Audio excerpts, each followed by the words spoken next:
Noon akala ko ay na-review ko ng lahat. May naiwan palang isa, kaya i-review na yan. Okay, napapakanta po tayo at meron po tayong isang unit na naman ng Rosie na naiwanan. Kaya ito, i-review na natin.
Okay, ipinapakilala ko po sa inyo ang isa na namang model unit ng Rosie. Ito pong Rosie Kraken 110cc.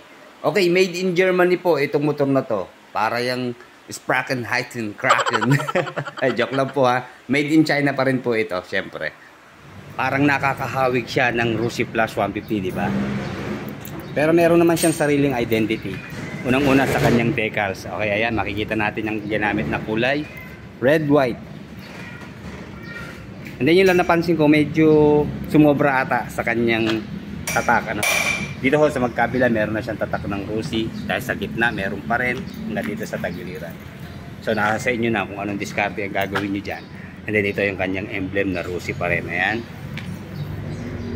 Hanggang dito sa fender. Hanggang sa telescopic fork na suspension. Ayan, may mga tatak siya talaga ng Rosie. Pero sa ngayon naman, no problem na at madali naman pong alisin ang decals o sticker na sa atin na po kung magpapakustomize po tayo ng mga bagong decals. Pero para sa akin po, okay naman yung pagkakadesign nitong kanyang stock na decals. Maganda po ang color combine na ginamit. Ayan, red, white, saka gray. Hanggang dito po sa likuran. Naka-display po yung kanyang model name na Kraken.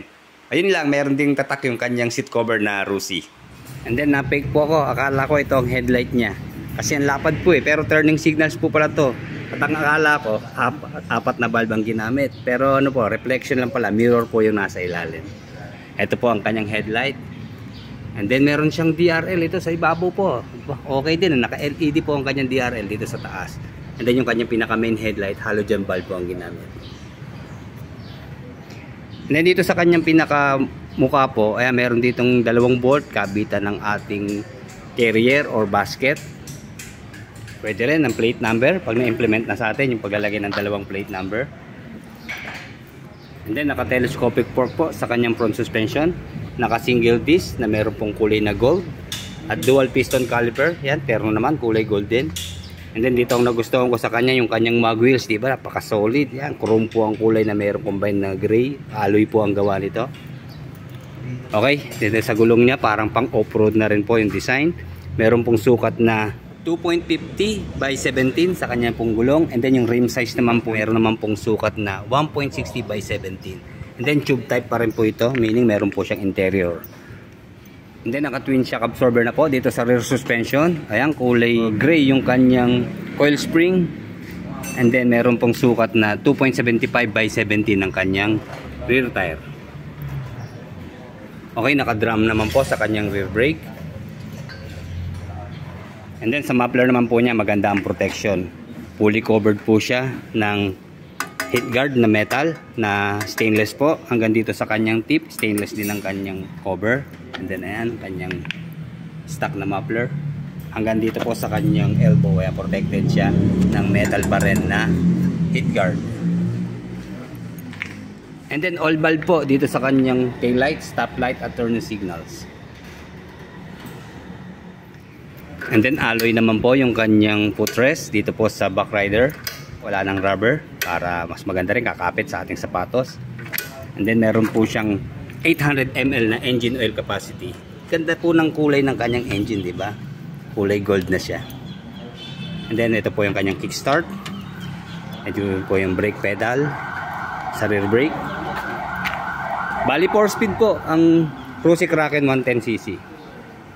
And then semi-automatic po siya. Kaya wala siyang clutch. And then rotary po sa kanyang gear shift pattern. Ganda talaga ng gold. Pwede kaya isang lato. And then kung gusto nyo talaga ng less maintenance, subok na pang matagalan. Kapag naka chain drive po ang ating drive type, ayan, di kadena lang. Ito lang ang kailangan natin, yung kanyang protection para hindi tayo matalsikan ng kanyang langis in case na tayo po ay naglinis ng kadena. Magandang ginamit po na grab bar. Ayan, nakabalot po ng rubber. Kapit na kapit sa kamay natin to. Although napansin ko medyo mababa lang siya, parang hindi natin maisisingit yung ating kamay. Sana tinaas-taas pa, no? At ayan, meron naman ditong kapitan ng ating daliri. Then sa pagkapa natin, malambot po yung kanyang upuan. Siguro check natin, ha. Buksan natin. Kunin muna natin ito susi. Ayun. Tanggalin natin si plastic.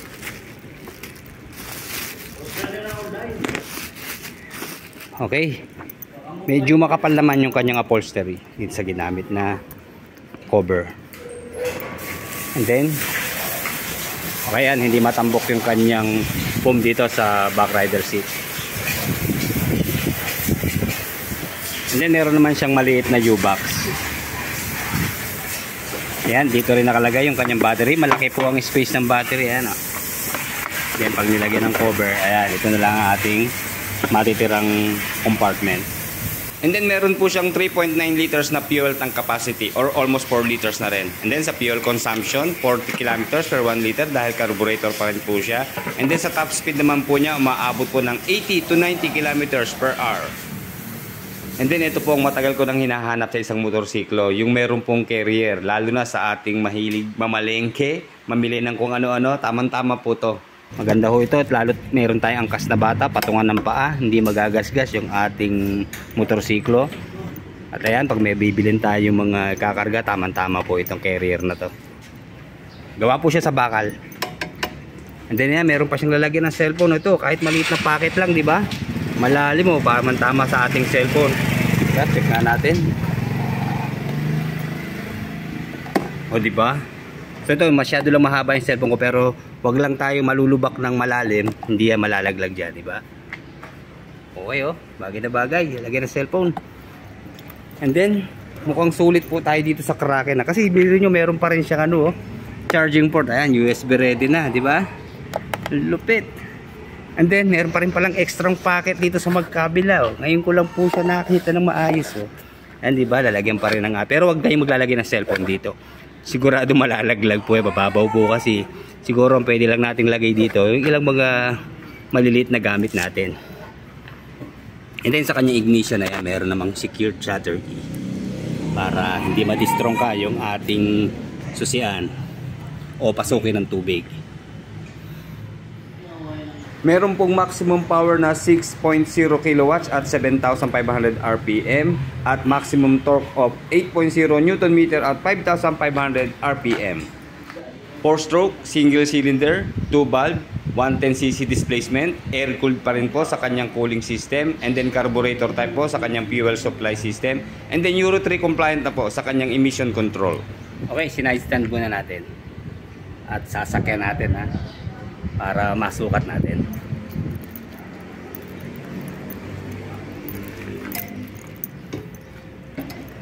Okay, ayan, dapat talapat yung ating dalawang paa. Mababa lang po siya, kaya tamang-tama po ito sa mga average height na Pinoy rider. Okay, naka pure analog lang po ang kanyang meter panel. Pero mga importante ho dito, ayan, meron siyang gear indicator. Andito po yung kanyang cambio, yan, oh. Primera, segunda, tercera, cuarta. Then dito sa kabila yung neutral sign, high beam, low beam sign, at sa taas po yung kanyang turning signals left and right. And then sa gitna, yung kanyang odometer, speedometer, itong kulay blue at white na combination. At sa ilalim po naman yung kanyang fuel gauge. Okay, sa kanya naman pong switches and button. Dito po meron siyang high beam, low beam, left and right turn. And then horn. Maganda yung kulay ng kanyang horn, di ba? Kulay blue. And then dito po sa kabila, switch po ng headlight, DRL at saka turn off, switch off, at saka kulay blue rin yung kanyang electric starter push button. Nga pala, meron siyang choke. Ayan. Para pag halimbawang sa umaga, medyo nalamigan, okay yan. And then yung kanya naman pong front brake. Dito po, yung disc. Ayan, ang lakas ng kapit po.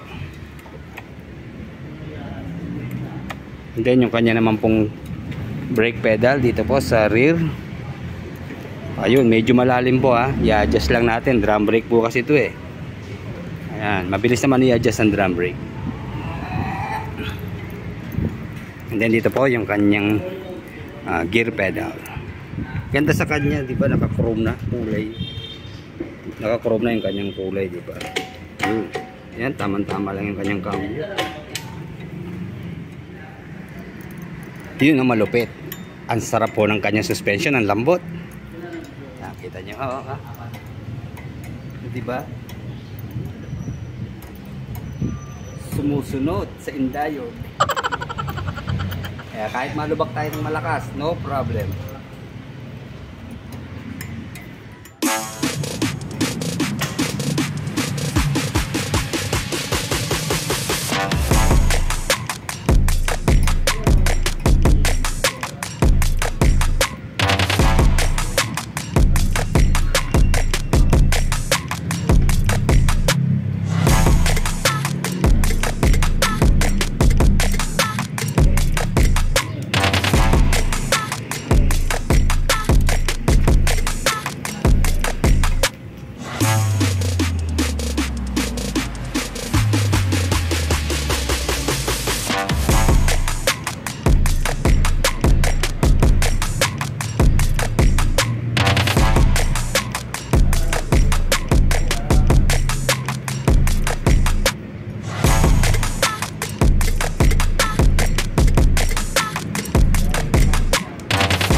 Expect na natin na mababang price kay Rossi Kraken 110cc dahil mababang displacement lang. Ito po ang kanyang presyo as of April 20, 2024. Tcharan!